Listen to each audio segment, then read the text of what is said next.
ndabaramukije kaze mu makuru ategekanya uko ikirere kizoba kimeze ejo ku munsi wa gatandatu igenekerezo rya 31/0 umwaka w'ibihumbi 2026. Imbere y'umutaga hitezwe ikirere kizoba kirimwo izuba n'ibicu bike bike hose mu gihugu cacu.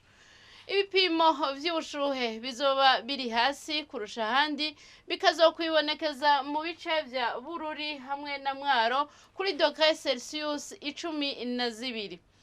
Inyuma y'umutaga hitezwe imvura hose mu gihugu cacu, hamwe hamwe hakazocamwo n'ibihe vy'izuba.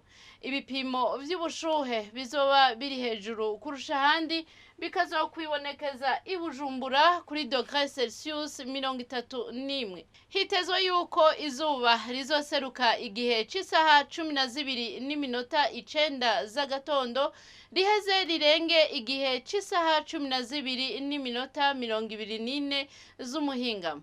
Nuko rero aha niho hagarukiye amakuru y'ikirere mwateguriwe n'ikigo Ijebu. Adeline Ngenzebuhoro nije nayabashikirije, mwakoze kuyakurikirana.